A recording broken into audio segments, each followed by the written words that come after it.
Before the Spartans became humanity's most recognizable soldiers, there was another elite group of men and women who stood fast in the defense of Earth and her colonies. They had no augmentations, no advanced power armor, only discipline, courage, and the will to go above and beyond the call of duty. These were the Orbital Drop Shock Troopers, soldiers who would descend from the skies above and carry out high-risk missions deep behind enemy lines. In today's video, we'll explore their history, training regimen, operational roles, armor, equipment, notable individuals, and why exactly these troopers have earned their name as Halo's Helljumpers. But we've got a lot to cover, so let's not waste any more time and dive feet first into the lore behind the ODSTs.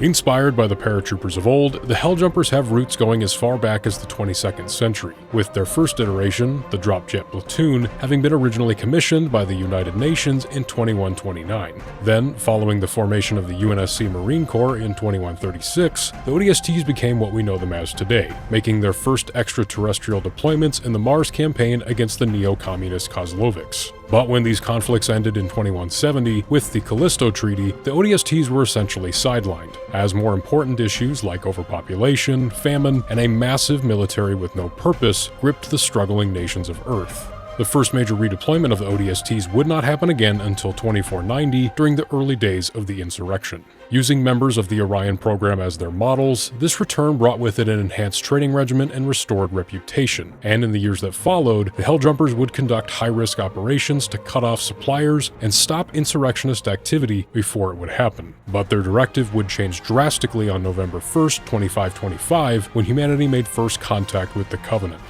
Throughout the ensuing war, the ODSTs would remain steadfast in their effort to protect humanity, often being deployed to Covenant-invaded worlds to reinforce the local military presence, assist in the evacuation of civilians, or even board civilian ships to purge their navigational data to deny the Covenant the location of Earth or other colonies. And they would be present at every major conflict, whether it be the Covenant's invasions of Harvest and Reach, the Battle for Alpha Halo, or the later Battle of Earth, the largest campaign that they would fight in throughout the entirety of the war. There were even ODSTs present during the first Ark conflict, assisting Spartan II John 117 in neutralizing multiple anti-aircraft artillery platforms, and later the assault of Forerunner structures. Following the conclusion of the war, the ODSTs have remained an active military unit, having participated in several major operations in the post-war era, such as the Battle of Dreythus V against Merrick Vol's Covenant in 2554 and the Second Ark conflict against the Banished in 2559. It is also worth mentioning that there are some ODSTs who were recruited into the Spartan 4 program, examples being Edward Buck, Sarah Palmer, and some members of Fireteam Majestic. As previously mentioned, Orbital Drop Shock Troopers are some of the most elite forces within the UNSC, as those who are selected for the ODST program will come from previous military branches, already having passed 2 layers of screening and months of intense training. But this is only the beginning, as they'll be subjected to a relentless training regimen designed to push them to their physical and mental limits. ODST training begins with a grueling 3-week conditioning phase, with every day bringing punishing runs, strength drills, and obstacle courses that mimic the chaos of the battlefield. They will be forced to crawl through barbed wire, mud, snow, and shattered terrain, while live rounds are fired just overhead. They will even practice high-altitude jumps to prepare for their signature orbital insertions. Those who survive this first stage and are not sent back to their original post then move on to squad tactics, where teamwork and precision become the focus. And this is where one of the program's most infamous exercises occurs, involving full combat gear, training weapons loaded with tactical training rounds, and a mountain climb. Candidates must reach the summit while facing unexpected challenges, such as instructors deliberately shooting trainees in the leg with a TTR pistol, temporarily disabling one of their limbs to force creative problem solving and teamwork. These drills are then repeated with increasing difficulty, sometimes pitting trainees against instructors acting as a hostile threat, forcing squads to use distractions and coordinated attacks to succeed.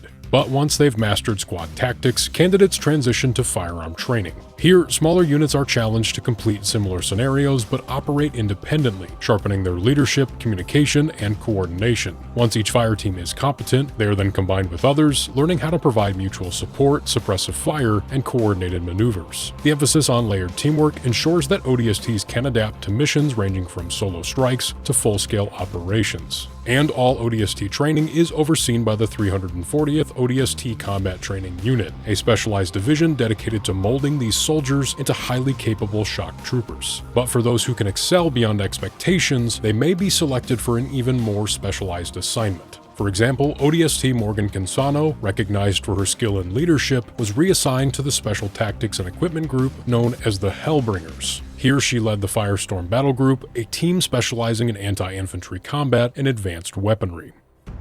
Being a strictly volunteer force, the Orbital Drop Shock Troopers are recruited from special operations units from across the UNSC, be it the Marine Corps, Army, Air Force, Navy, and in some special cases, being drawn from special operation groups from UEG member nations' standing militaries. But once one has achieved the role of ODST, they now fall under the operational jurisdiction of the UNSC Navy, as the ODST belongs to the Naval Special Warfare Command Group. Their primary role is to act as a rapid response task force, best known for their unique deployment method called Transorbital Support Interdiction, which is just a fancy way of saying troopers are dropped from orbit directly to the surface of a planet or structure. As a whole, ODST specialize in a variety of tasks such as the elimination of high-value targets, securing points of interest, deep ground surveillance, long-range reconnaissance, counterterrorism operations, or asset recovery, just to name a few. And while they can function independently, and with great success, ODSTs will primarily function in fire teams of 6 to 8 personnel, all of which expected to be versatile, but will fill specialty or weaponry roles where needed. Each team will then be led by an officer who leads from the front and commands their troopers with acts of bravery. Such bravery can be seen on full display during orbital drops, as an officer is expected to accelerate past their subordinates and be the first feet on the ground. This individual also holds high strategic importance, as they are normally outfitted with tactical instruments and have the capacity to hold a 4th-generation AI.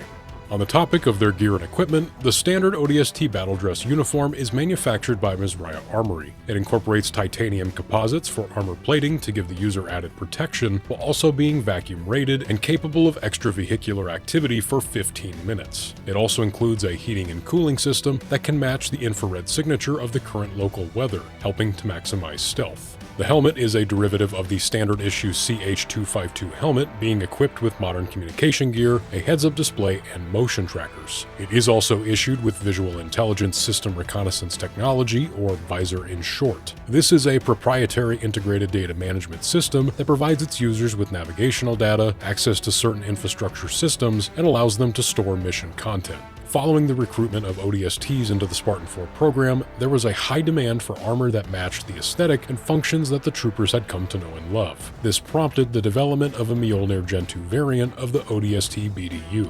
And while it is not necessarily exclusive to them, you cannot talk about ODSTs and not mention the drop pod, properly referred to as the Single Occupant Exoatmospheric Insertion Vehicle, or SOEV in short. These drop pods were created for rapid, high-risk orbital insertions, which are often considered more effective than dropship deployment, as it allows for a larger spacecraft to make a quick pass over a world and deploy hundreds of ODSTs in rapid succession. Additionally, since ODSTs are deployed individually rather than in a squad, casualty rate for SOEV deployment is lower than that of conventional dropship deployment. But what truly makes it efficient and effective is not just that they can be deployed at a moment's notice, but also behind enemy lines or areas that conventional forces cannot access. Inside the drop pod, a single crash seat faces the hatch, which houses a series of communication systems that provide data to the occupant and link the ODST to their squad. Outside the pod, it is protected by a titanium armor shell, but if this shell is compromised before or during re-entry, the entire pod can be lost.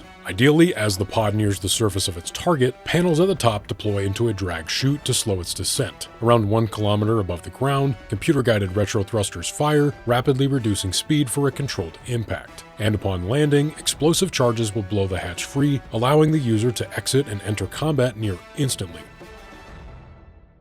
Over the decades, many ODSTs have given their lives in the line of duty, but there are also many who have made a name for themselves in the defense of humanity, both against the insurrection and the Covenant. But none are more worthy of mention than the members of Alpha 9, Command Squad Sunray, and Fireteam Raven.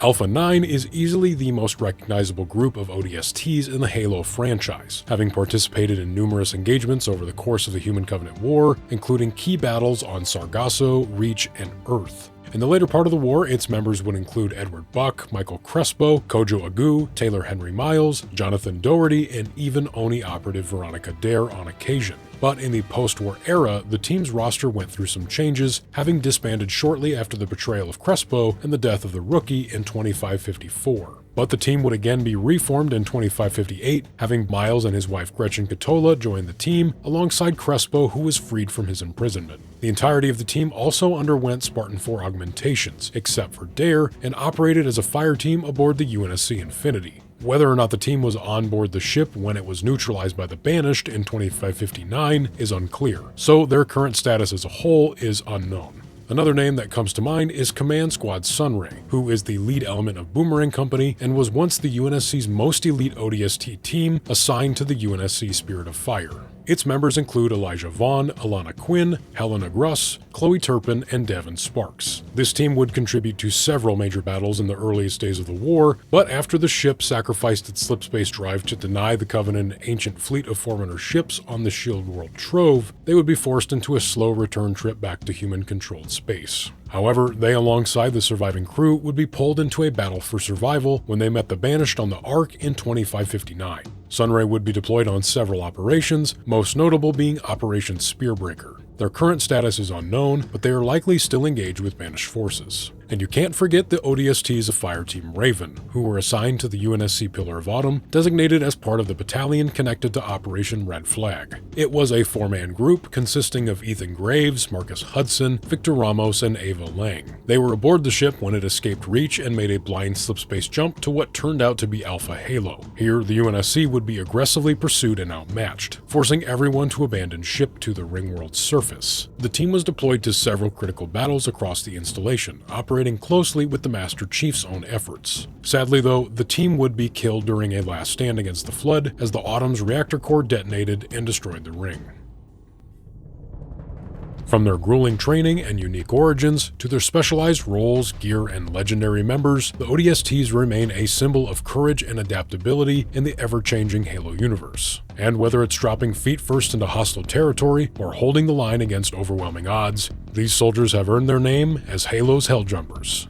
And hey, if you enjoyed this breakdown, please be sure to like, share, and drop a comment about your favorite piece of ODST lore. And I'll also add that with the recent release of Helldivers 2 on Xbox, there is no better time than now to hit that subscribe button for daily shorts and monthly long-form content about your favorite franchise. But that's it for today, troopers, so I'll see you in the next video.